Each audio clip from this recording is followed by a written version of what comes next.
are continuing our 15 years of bulk resupply. And what we've learned last week, it was all the things that we learned along the way, or I guess I specifically have learned in my own journey of reefing, and you've watched it evolve. Okay, we shared that last week, all the things that like I know pretty much for certain to be true, and almost everybody that I'd call successful would agree with, right? Today, though, we share something different, which is what I believe to be true. More controversial. A little bit more murky, a little bit more controversial, yes. But what you're talking to is somebody who has been doing this for 20 years. I know a healthy amount of people in the industry that have been doing this pretty successfully for a long time. Access to all the reefers here. We've done all of our experiments, and I reef like literally for a living, right? Okay. There are some things in here that I couldn't tell you for sure are absolutely true beyond a shadow of a doubt, but I certainly believe them to be true. All right, let's hear it. You're going to hear that today, starting with number one, right? There's 15 of them for 15 years. Okay. Right? One per year. All right. Ozone and oxidants might just be the most overlooked leap of progress waiting for us to capture. Can I just tell you right away, I agree with that. Really? I do. And can I tell you the reason I agree with it? Because I was out in LA. You were there too. You were at Elliot's shop. And he has this, I think it's an 800-gallon endemic Hawaiian tank. And it is huge and long. And you can look down from one side to the other. And I have never seen a tank so crystal clear in my entire life. So that was the reason he put it on there, actually, is because if you have a tank that is, how many, 9 feet deep? It's deep, man, it's deep. You're looking, like you at home are probably looking through 2 feet of water, right? And so maybe it looks yellow or not, but if you're looking through 9 feet of water, man, you just notice the smallest little tint at any time. Okay, so he put the ozone on there for that reason, right? Okay, there was other things though that came along the way that came with that. And I've got a lot of touch points. I can't name them all of them, like, because there's too many of them, but along the way, you're starting to see people use oxidants and ozone. And ozone, for you that don't know, it's just 3 molecules of oxygen. One pops off and oxidizes stuff. Not all that much different than hydrogen peroxide and other types of oxidants that people put in the tanks to solve dinos, to solve diatoms, to solve algae. People are dipping them in hydrogen peroxide, which is just oxidants. Couple of things though that really made me want to dig into this more, okay? One of which is I had a report from somebody that told me that their local maintenance company installs ozone on all of their fish only systems, right? I'm like, wow, really, man? But the interesting part was how they use it. So when all of the inserts get all crummy and they look like dirty and full of algae, which is part of the reason people don't like inserts because they're really hard to clean, right? Yeah. They turn the ozone on for a day or two and it just cleans the entire thing like brand new, and then they turn it off. Oh, I'm gonna have to put ozone in my tanks now. Same thing with the algae on the glass and stuff, right? Which like makes total sense because people are using it that way in dips and stuff, right? Okay, so what we haven't figured out exactly is the right amount that's healthy for all the organisms in the tank, and what also percentage achieves for the how same long, effect. for which coral. Okay, that's the part that's holding us back. Yeah.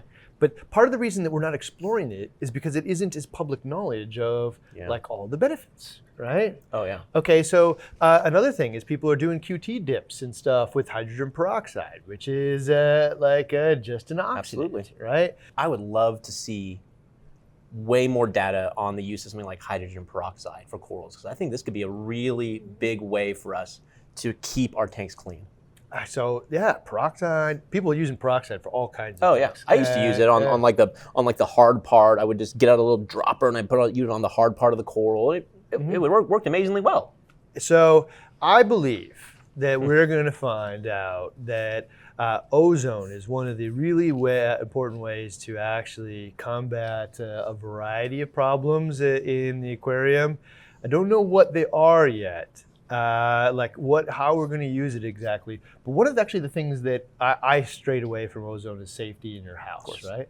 Okay, Well, one of the things that some people are using it now, and especially for just the color pigment part, is they only turn it on for an hour at midnight, right? When everyone's in bed anyways. All of the water actually goes through that protein skimmer, or most of it rather, during that hour. And it certainly does by the next day and the day after that. I don't need it to run 24/7 to be able to break down those color pigments. You know what? I see a future BRS investigates. Agree. Right?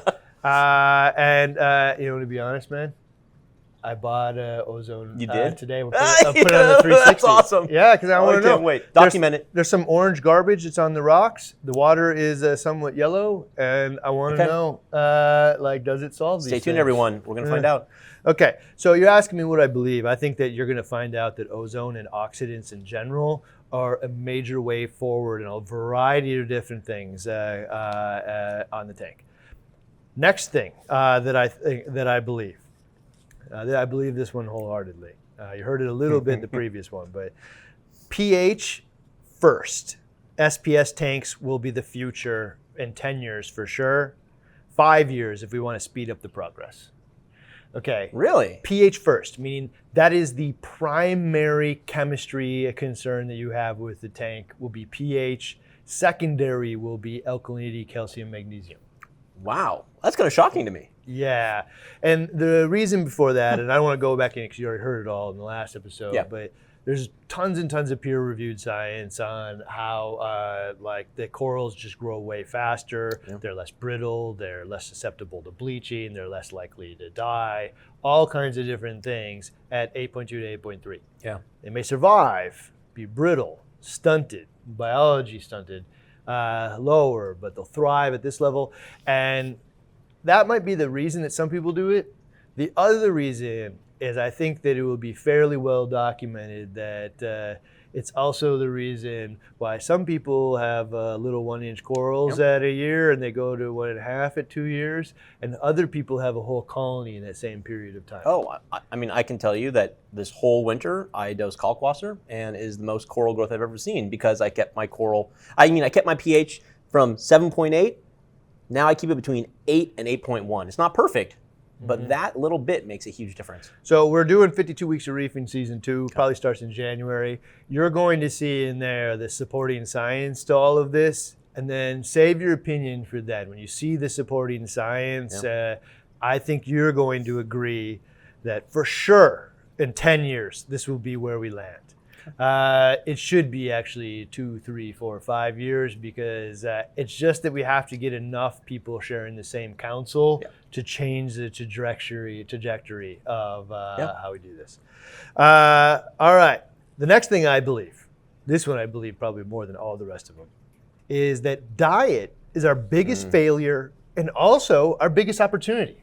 Oh, I couldn't agree with you anymore, actually, because that is something that I have recently learned as well from watching videos and then from making videos. Yeah, tell some more. So, if you think about it, this is that bit of ask what your fish would want, not what you would want, right? What I want is something super easy to do, right? But what the fish would want would be unique to that fish.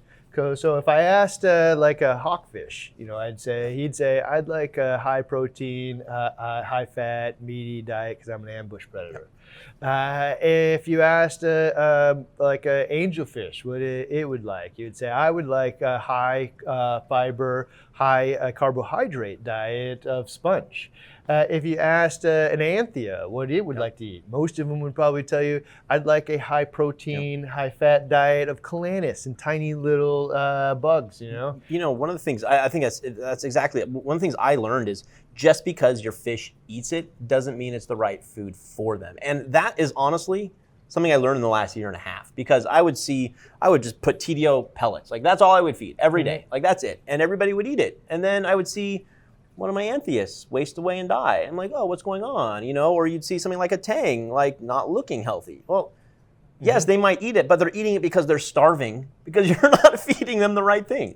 Well, so that's like every pet industry. It's like back in the day, a cat food was $1.99 box, last year a month, and the first ingredient was corn, the second one was wheat, and it was just a source of energy and some type of protein. Didn't mean it was good for it.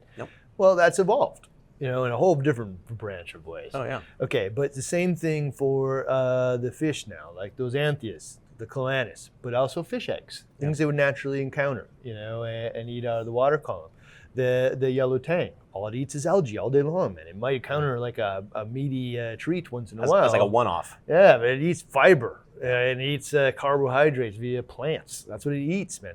And the thing that I think about all the time is like, just because a rabbit and a cat are small furry creatures that look nearly identical. Don't have the same diet. Yeah, can you imagine what would happen if you fed a rabbit hamburger every day? I don't even want to know. Yeah, I can't imagine that's good. And if you fed the cat grass. Oh my. I don't think this is going right. They both might live for a while. But they're not going to thrive. Yeah, thrive is far from that. Yeah. So I think this is an area where if we start crafting the nutrition, you know, like the words expert only really means this thing dies a lot. Yep. Right? 100%. I think if we solve nutrition and diet, we can like wipe away so much of that. Yeah. We just have to decide that we care enough to do so. That's what I believe. Another belief here is there's a reason why some people fill out a tank in a year, and for others, it may take many years. pH? Did you say pH? All of it, man. Like, dude, if you're just sitting there looking at your tank and the like it's been 3 years and they're all still little nubbins, and somebody else, you know, has got this tank just filled with corals, you can take the inverse of, well, you're just doing something wrong. But also the inverse of that is that guy's just doing something right. Oh, I want to do more of that, whatever that is. 100%. You know? I mean, I know in my own tanks, I have notoriously had slow coral growth. Mm-hmm. And it's due to my laziness. You know, I know that things like pH that I could do, but that is right on, because why is my little frog spawn still one head after a year, and I know somebody here and I was like 4 brand new heads growing. And that 4 turned into 16. Yes, I know, and I got now 2. compounds. Yeah. Okay, I still got 2. That guy's got 16. So it is something. So this is that bit about trying to get better and better at what we do here. I believe if you can start to just wash away that survival instinct of like, if it's still alive, man, I must be doing it right. No, man. Jerry over there with 16 head come from 1. That guy's doing it right. Let's go do more of that. All right, the next one is flow is so much more than you think. You hear it over and over and over and over again. Flow first, flow this, flow is more important than lighting, blah, blah, blah. But it's still just like a power head, and it's really hard to understand why that would be true, but it is. You were the one who taught me about this recently, because honestly, when I thought of flow, I thought, well, it makes them wave a little bit and it helps keep detritus suspended. And that was it. And I learned a ton from you recently. It's so much more than that. And we'll get to this again in 52 Weeks of Reef in season 2. But like in that, what's really happening here is water flow is the delivery mechanism for everything that is important to the coral. And right? doesn't it also take stuff away? And an export of everything it needs to get rid of. And there's this thing called the boundary layer between the water flow and the coral, right? Okay, it's gonna get really deep. We're not going through the whole thing today, but know this. When you see the episode, you'll say, oh man, I think this is maybe more important than any other thing that I could possibly get right, and why people perfect flow over and over and over again. Is because getting through that boundary layer to deliver all of the nutrients and elements to the organisms efficiently, get all the amino acids to the receptor sites, to get all of the excess hydrogen and low pH out of the tank, get the oxidants out of the coral, to get all of the things a coral needs to get rid of before it poisons itself. These are flow is the delivery mechanism. And if it's too light, it won't get in. And if it's too strong, it will actually kill it. So I think that's crucial, because I think we need to stop thinking about flow as an afterthought and start when we're planning our tank, because it's that important to figure out how we build our scape, how we set up our pumps, where we place our corals. It's important that we have the right flow. I would almost say that you should build the aquascape around where the pumps are going to go. 100%. You know, because it's going to be really hard to get the pumps into where you go afterward. But you're going to find, and I believe that you are going to say the same thing I'm saying is, I know we all said flow is important, but I had no idea. It's really important. All right, the next one here is aquacultured coral. I believe aquacultured coral and bred fish have 20 times the survival rate. I mean, that could be 100 times, honestly. I mean, just think about the logistics of it for 1 second. Wild caught somewhere in Australia, who knows? It gets collected there, goes to a holding facility. From there, it gets shipped over to another holding facility in Los Angeles. From there, it gets shipped. I mean, it's crazy. And when you get something from like ORA, it might just be drop shipped direct to you. From your house, where it grew up, right? Yeah. And so I shared that journey with somebody once at the New York show, and it was that. It's like they catch this fish, they bring it to a beach, hold it on the beach, bring it to a holding facility, ship it all the way from Indonesia to California, sits in a holding facility, goes to a fish store, hits in a holding facility, exposed to all kinds of stuff along the way, comes to your house eventually, right?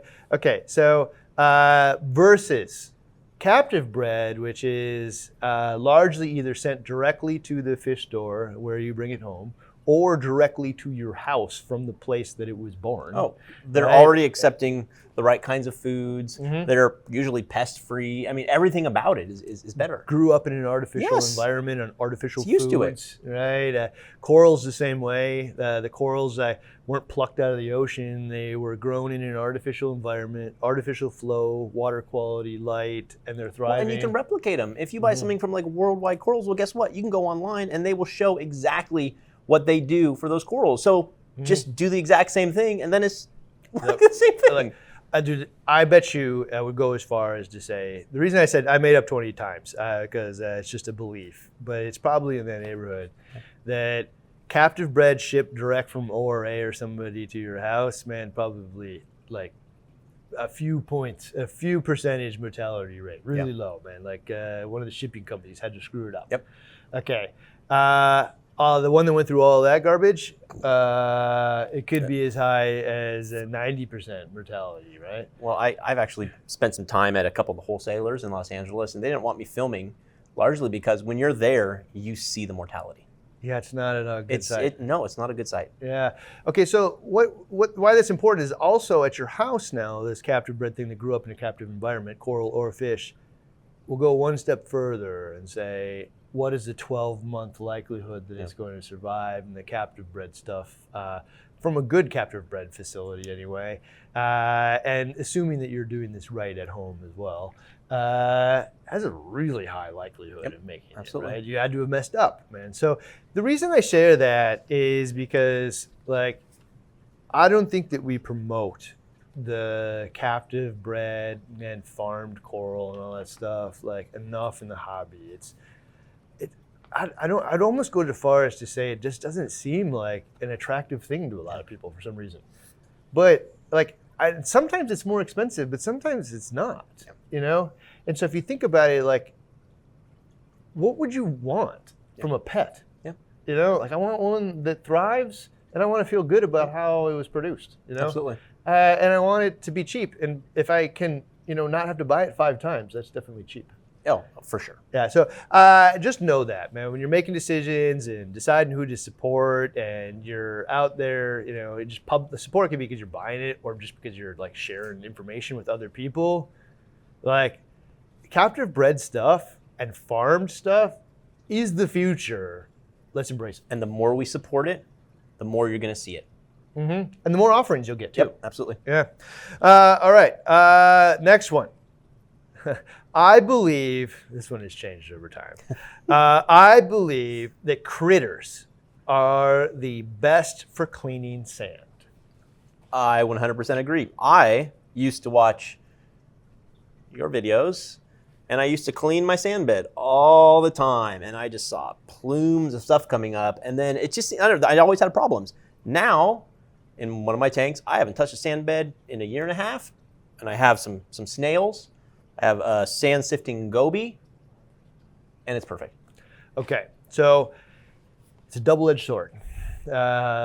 This is one of those areas where I think the answer is somewhere in between, and we have to find it, because the hard yes and hard no is not right. All right. Okay, so the old answer for me was, My tank's doing just fine. Why am I going to mess with cleaning the sand, right? Okay, but eventually, man, I started to, see people who have an old tank syndrome. Stir it up a little. And then they're people will start just having problems with their tanks. And then I'm starting to experience it with one of my tanks, for no known reason that I can figure out. I change out 100% of the water. It's not a chemistry issue. It's not a nutrient issue. The lights are the same as ever, but this tank just isn't going well now. I don't know why, right? Okay. Stir up the sand, just filled with garbage, man. It has become the tank's litter box. It is where everything settles out. The outhouse, the tank's toilet, any one of the analogies you want to use. It is filthy, and I know that because you can stir it up and turn brown. So the natural instinct is, I should clean it, right? It's a double-edged sword there. Okay, so now what I know, or what I believe to be true anyway, is I also think you're disrupting the tank's natural microbiome. Oh, absolutely. There's so many things going on in there, and you're just totally creating chaos. You're resetting the battlefield every time you do this. So many good beneficial bacteria live there. And now what? They're swimming, their home has been destroyed. Yeah, half of them are going to die, and the things that are on the bottom now on the top, and all that kind of stuff. So when you do that, the real process is probably to do just little bits of it, right? So just do a little area somewhere. But I got news for you. I got time for that, right? I just don't. It's true. Maybe you got time to methodically clean some area of the sand without turning it over too much and really kind of keeping this all in your mind. Or I can use critters to take care of the tank. By critters, I mean all kinds of things. It's copepods, it's amphipods, it's sand-sifting stars. Sarah snails. Sand-sifting gobies. Sand-sifting gobies, all of it, man. They're just it's the exact same thing as the tang analogy, where the reason I don't have algae is because the yellow tang for a living eats it. Yep. It's all it does all day long is seek out algae to eat it. Yep. That's why I have no algae, right? Okay, same thing with the sand. The sand-sifting goby, all it does is seek out garbage in the sand. This Nassarius snails, same thing, seeking out garbage. The sand-sifting stars, all of this stuff. So the point of the fact is, though, is you've got to pay attention, treat it with the same respect. Yep. It isn't just throw one star and call it a day. Nope.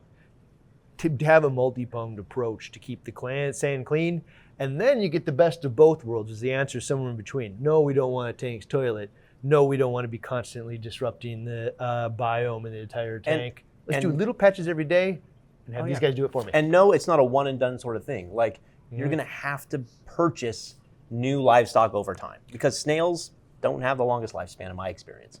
Yeah, once in a while. I mean, this kind of chalks up to do things just die? I don't know what the natural lifespan of a Nassarius snail is. I do know that over time, many years, you tend to replace some of them. Yeah.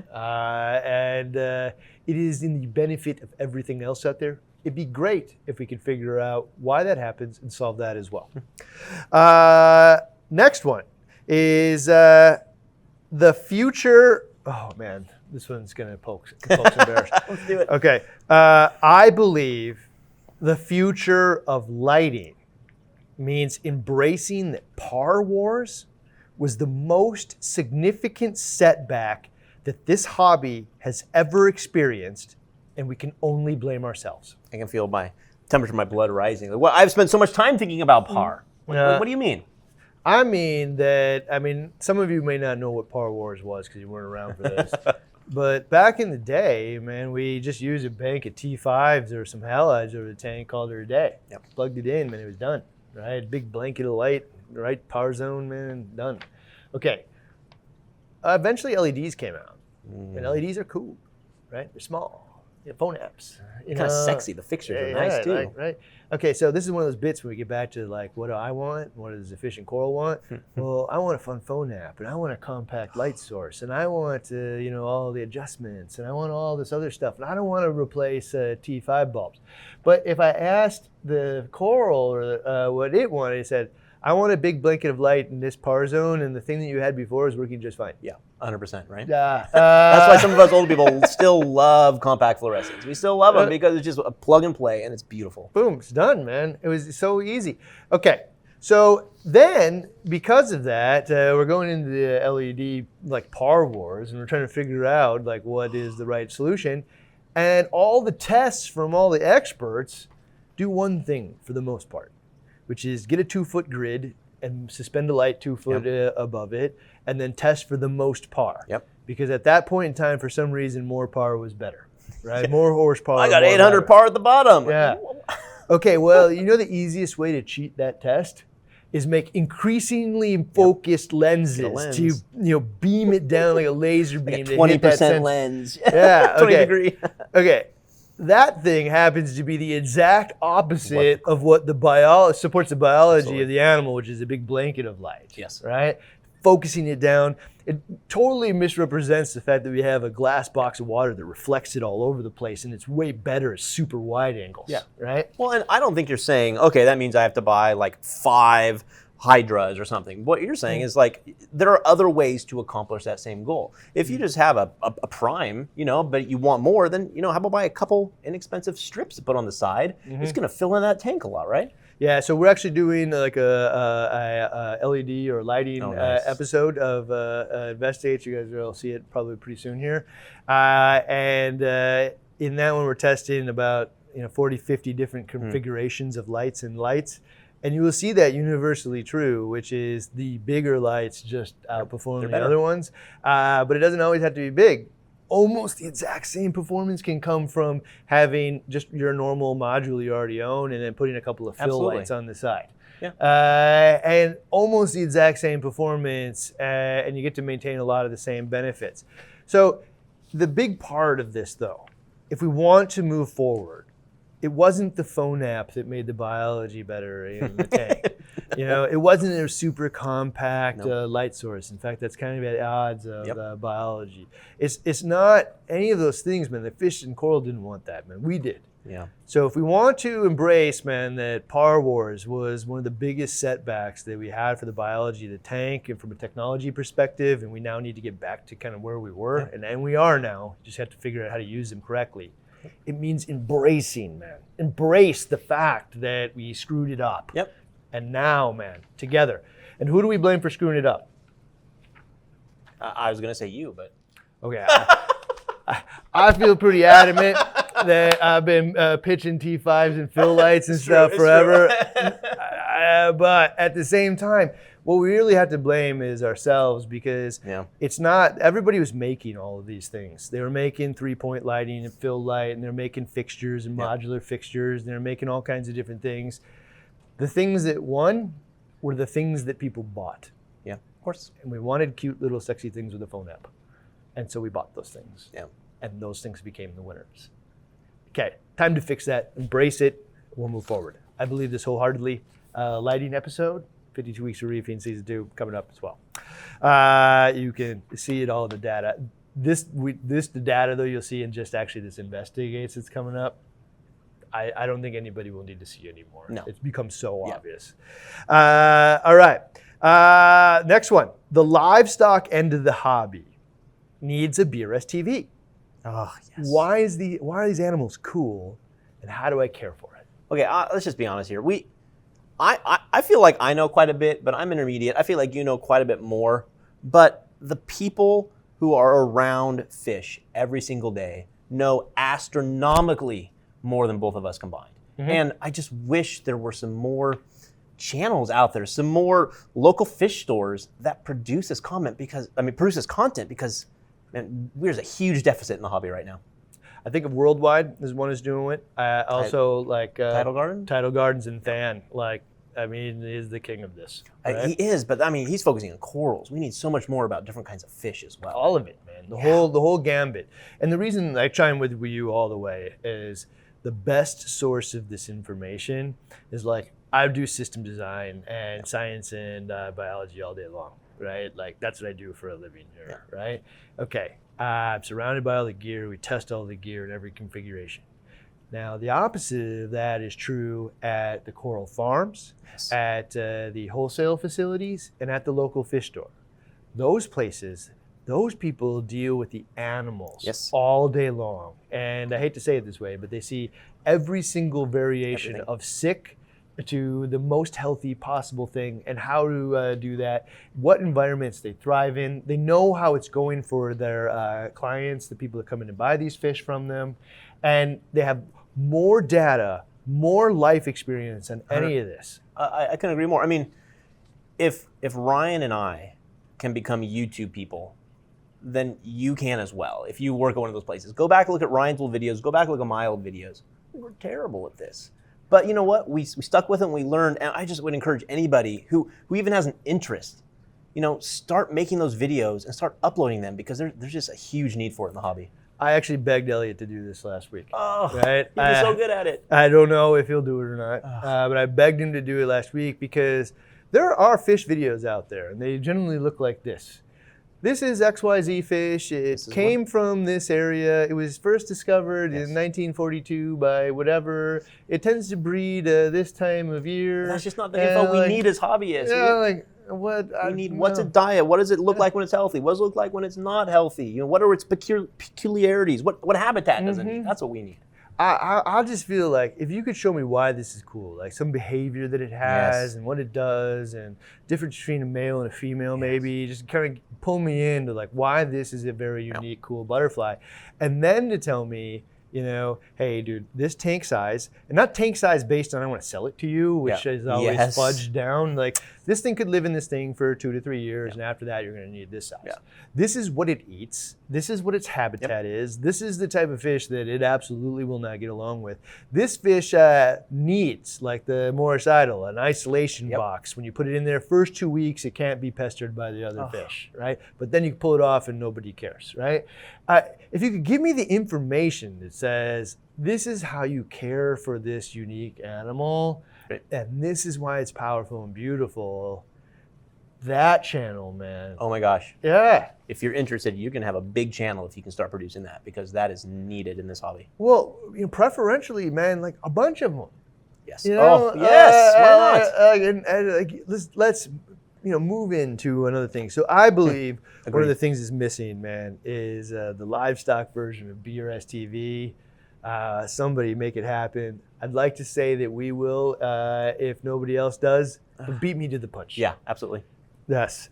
All right, the next one is a habitat is something where the fish and coral live. An aquascape is something that you look at.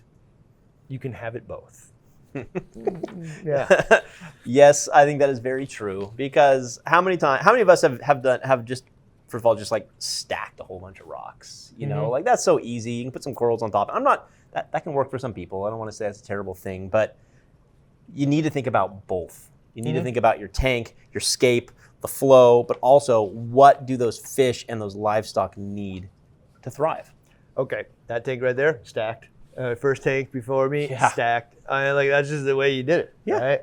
And I used a rod or two in this thing too, a little bit of elaborateness, but later on you would see the NSA things that we did, and now it's all elaborate and open and whatever. But then I noticed, man, that there's nowhere for these fish to live, right? And then Elliot showed me this really cool video where wrasses live, and then they live in rock fields. Really? So it's just as far as I can see, it's just rubble, and they all dart in and out of the whole field, and they live in these little nooks, right? And so he said, hey man, build one of those things and throw it in your tank. And so I did. I just took a bunch of rubble and I glued it all together. So it kind of looks like one big rock, but it has a bunch of holes in it. Did it work? But man, an hour before it had lived and moved in there. That's its natural habitat. That's where it wants to live. That's where it feels most secure. Yeah. Right? And it took an hour in a 360-gallon tank for it to find it and say, that's where I want to be. Yeah. So, as you start thinking about where these things are and where they want to be, you can actually build a aquascape that looks really cool and has negative space and tiers and stuff to it, and it's a really fun process. But incorporate also into it, what kind of fish do I want? Because same kind of thing, if I wanted to have a whole bunch of chromis and stuff, man, and I don't have a giant acro for it to live in, I could create an artificial structure that looks like an actual piece of rock that actually just has a bunch of holes in it from just gluing little pieces together and keeping the holes in it. Oh, yeah. So also keeping it back off, a third step of this, which isn't captured in this. I believe if you can keep the rock off the back of the tank, which is the stacked way, it doesn't become the tank's toilet behind there. Yeah, I absolutely. can keep it clean. I can use flow. I can do whatever I need to do. So all the stuff doesn't settle out. And you might say, oh, it's not that big a deal to settle out today. And I'd probably agree with you. I wouldn't agree with you if you asked me the cumulative effects of 5 years of that. Oh yeah. All the garbage back Oh, there. yeah. You start talking old tank, mystery tank syndrome where my I don't tank know, is my going. tank crashed. Yeah. I'm not going to say that that's it, but I'm going to say if you're not considering that, that's a mistake. Yep. Right. All right. So next one, I believe. Peroxide might just be the best dip that's been hiding in plain sight. Coral dip. Yes, but I'm a little worried. Like, we're just going to start randomly putting different corals in for how long, what strength. So, like, how do we know? How do we go about doing this in a way that is going to be safe for the corals, but also remove all those pests? So for those who don't know, you can watch a couple of videos on it, but like people dip their corals in hydrogen peroxide. Like we've gone through all kinds of weird things, like using, like insecticides and all kinds of other stuff. Yeah, and Bear, I used to use that. And like even the people that coined that way don't use that way anymore. No, they don't. So like, and even when I was doing it, like I started reading the instructions or the warnings on it, like, oh, I don't want to be doing this. And it's all cancer-ridden stuff. Yes. So like, sure, if you use it safely, gloves and whatever, but outside of that, it doesn't really actually help for a lot of things, right? And like, there's all these tea tree oils and whatever.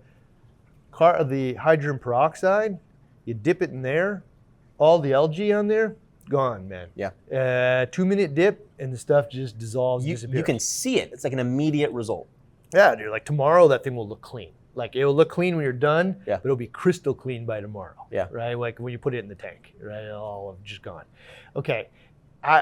Behind the scenes with the microscope, we can actually suck off flatworms and stuff and watch the peroxide just dissolve really? them. I mean, you literally wow. in real time can watch it dissolve all of these pests. That's cool. Right.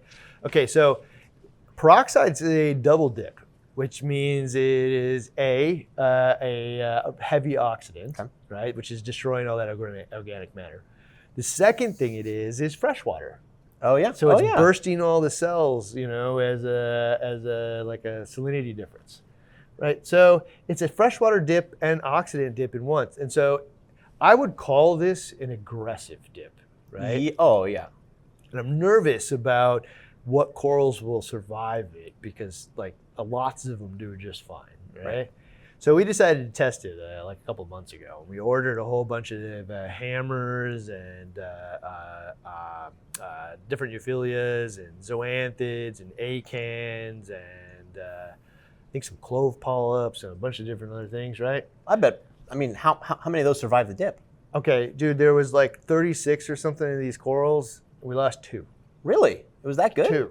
Yeah. And That's impressive. They were like 100% dips or different minutes and 50% for different, That's times. better than I thought that would be. Wow. Dude, it was like really, really high, man, survival rates. So as part of the biome test number 2 of keeping pests and stuff out of the tank, we were testing doing those dips on all the corals in there versus the ones that get it and the ones that don't. So we'll get more definitive answer on that. We'll probably do even like mini investigates on specific styles of coral. Can I just say, if you're thinking of doing it right now, just hold off a little bit until the second biome is done, because it'd be better for us if we killed 2 or 3 rather than everybody just experimenting out there. Yeah, I'm not inviting everybody out there to go experiment with peroxide because that scale of experiment could be pretty damaging to a bunch of animals. But if I could go and test a peroxide dip on 20 different acans, right, and 20 out of 20 live, that's the first stepping point to start doing it at home. Absolutely, right? absolutely. And like we'll start to learn data from that. But the most important part here is we can get rid of all kinds of pests. We can get rid of all kinds of algae. We can probably get rid of some of the Attasia that way. We can get rid of flatworms. We can probably, I'm learning, it's unlikely you're gonna get rid of eggs. There's other ways to do that.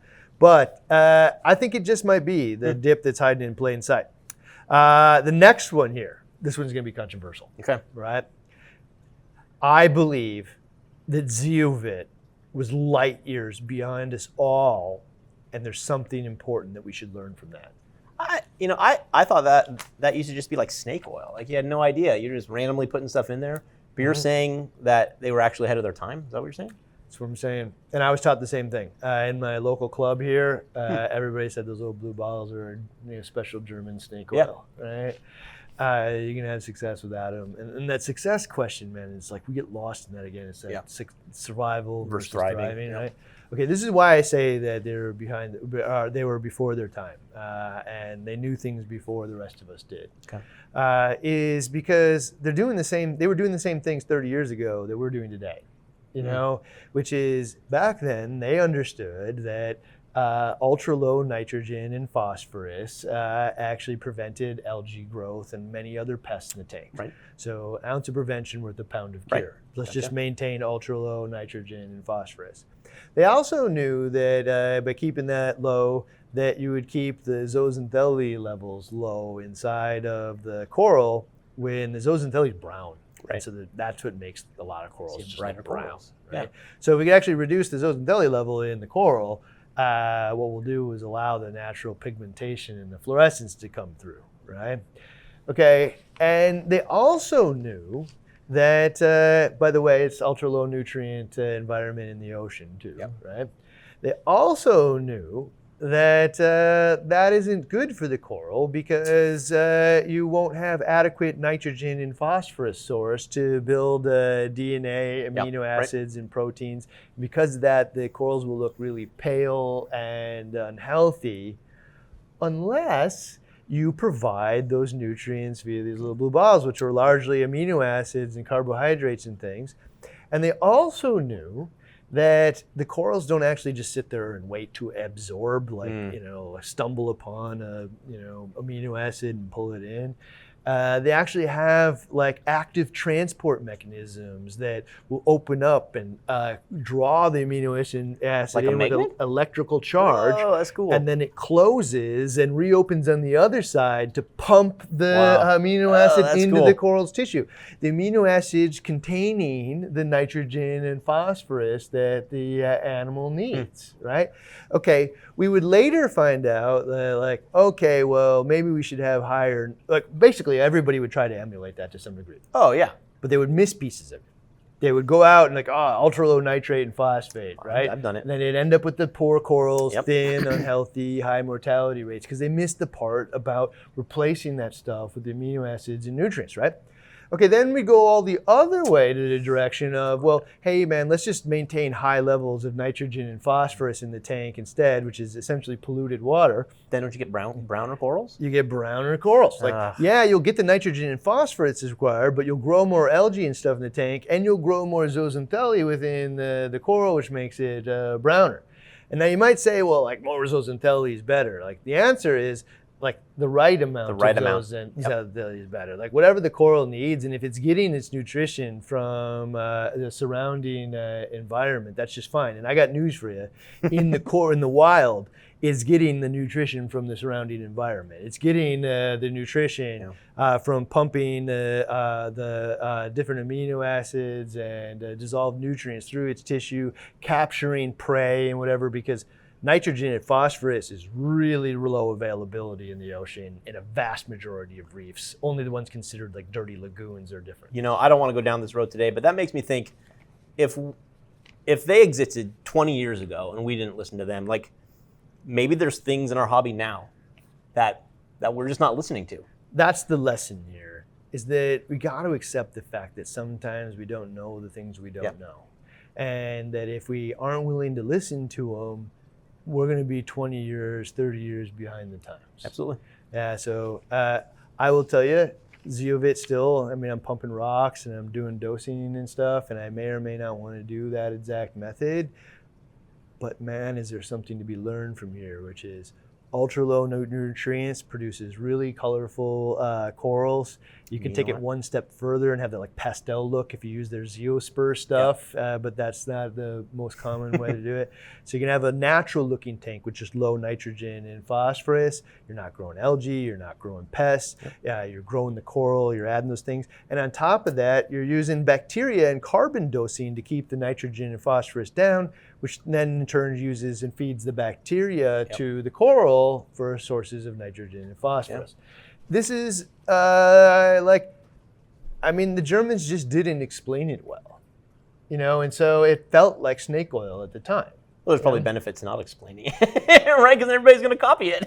It's true. It's true. Like, we all want you to tell us everything you're going to do, but the reality is their competitors would copy it in 13 seconds, not just the product, but the marketing as well. Yeah, 100%. Instead, they relied on look at the results. Yep. And there's a whole forums dedicated to the results. Cool. The next one here is doing something exceptional. I believe that doing something exceptional well for the first time is less dependent on the quality of effort than it is on the quality of counsel. This is getting repetitive, but it's true. You have to explain that one to me. That means that, like, I put in thousands and thousands and thousands of posts, and I tried it every which way, and I used 15 different protein skimmers, and I did everything until finally I could produce a good result, right? And sometimes actually my first tank was a good result, but it took a lot of effort, right? Okay. But then the quality of counsel comes in. David Grigger comes to my house and just says, do that. Yes. I do that, man. And it replaced the 1,000 posts, right? One good piece of counsel, right? So it's a lot of effort, man, to do this on your own, to learn everything for the first time in real time. What is actually less effort is just to find the quality of counsel instead of the quality of effort. Yeah, don't go out and try to build a car from scratch without having any knowledge. Learn about it first, get the knowledge, and then do it right the first time. You can't even imagine doing it. Could you even try? Yeah. Okay, I also believe reefers who, this one's a heavy one. Okay. I almost wish this one was first. I believe reefers who assume the worst and plan for it are around to tell the tale. Those that assume the best and deal with the worst when it comes have quit the hobby. They just don't know it yet. Oh my gosh, you know how many people I can tell you who have emailed me with one example, putting fish in a tank and just not quarantining at all, and then having their tank crash. And you know what? They just quit. And that mentality actually goes into, maybe that thing pans out, but that same mentality will go into every decision. Oh, absolutely. That, right? And so that's why I say you just don't know it yet. But if you are looking at this tank and it's filled with electronics and it's filled with things we call life support here, or reef support, you know, they're all keeping the temperature and chemistry regulated and all this stuff. And we just assume, man, it will never break and nothing will ever go wrong and we'll never make any mistakes. You have quit. Yeah. You just don't know it yet. Oh, 100%. I mean, anybody who's done this hobby long enough knows that things break and we will make mistakes. It's knowing what to do the moment it happens. Yes. Like, and preventing it, and knowing it how quickly you are. That's like a whole controller monitor debate. Oh, yeah. But like, the reality is even beyond that debate, which is just the people who look at it and say, how could this thing fail and how could I prevent it? And if it did happen, what would I do? Yeah. Those people are probably 100 times more successful than the people looking at it just assuming it will never break. 100% agree. Okay, so just like that's another one of those filters, man. Just think about it, because it's probably true in like almost every aspect of your life, and it's certainly true here. All right. Okay, another one. Science. I believe that science can only take us so far. Beliefs will take us the rest of the way. The best results from surrounding yourself with those who have achieved what you want to achieve and believe what you believe, and it has to be both. That means I need to find counsel and surround myself not just with one person, but a community of people that believe what I believe and produce results. Yeah. Okay, and you will see both of those things that happen differently, right? You can see people that have produced results, right? But they believe that they're just going to watch the tank, 24/7, and they know it's important. They're going to catch it, but they're going to catch it themselves, right? Well, if you don't believe that, then that success doesn't work for you because you believe something different, which is I have a life, I go on vacations, right? Okay, there is an inverse of that thing too, man. which is like, if you believe what I believe, but you've actually never produced a successful tank, also no good. No good. No. And so like the first one's debatable, man. Like everybody has a different way of achieving this, but we have different mentalities of pet care. Right? Yep. Some of these things are more wrong than others, and some of them are just various degrees of right, and some are wrong, and some are just like effort that I would never ever do. Yep. Right? Like the Zeovit's a good example. Like some people are going to pump rocks, and some people aren't. So if I don't want to pump rocks, I don't believe what you believe, and the council is no good for me. Okay, but if you believe what I believe, and you produce a result, and it's both, then, man, this is a community I've surrounded myself where I'm very likely to produce success. I think that's a really important distinction, because there is an infinite number of ways to build a tank and go and to go about how we're going to do that. And one's not necessarily right and one's necessarily wrong. But if you want to build some sort of like predator tank, and then you're taking advice from a SPS tank, those advice, they're not necessarily going to meld. So it's about learning the right thing, but also from the right people who have done similar things. I think I would always butcher this, but Greg Carroll gave me a quote a long time ago, which was something along the lines of, I'm going to butcher it now totally, but it's along the lines of, I take advice from somebody who will show me the proof in the pudding. Yeah, right. Greg, when you see this in the comments, put it in. Sorry, but more or less, like if you can't show me the successful tank that you've done using this advice, your advice is like really low value to me. Or it should be. It should anyway. be. Or even better yet, maybe that's not even true. Somebody who has done this well and has the proof to show it, that person's advice is more meaningful to me. Super valuable. Yeah. All right. So what that leads us into is we shared last week, we shared all the things that I've learned in 15 years in the journey of bulk reef supply. And you've seen it in real time. If you watched BRStv, you can go back and watch some of the old ones if you want. Today you learned all the things that you can debate if you want. Some of them a little touchy. And it's just things that I believe to be true. But coming in early January, soon. 52 weeks of reefing season 2. I have already written 2 of these things. They're about 1 3/4. I put more thought into these things than I've ever put into anything. I've shared them with a bunch of my peers, and I've gotten one thing back from all of them. I've never heard it this way. I've never ever would have thought about it this way. This is cool. It's true. That is when I know. When I go to my peers and I share these ideas with them, and I'm like, hey man, what do you think about this? Yeah. And they tell me that is when I know, man, that I'm onto something. And this is what you're gonna see in the next journey. We're seeing where BRS is 15 years, where we're going for the next 15 years. Yeah. January, 52 weeks of reefing, season 2, we're gonna learn something totally new and see how all the dots combine together in a totally different way that is giant leap from 2015 into 2023. Stay tuned.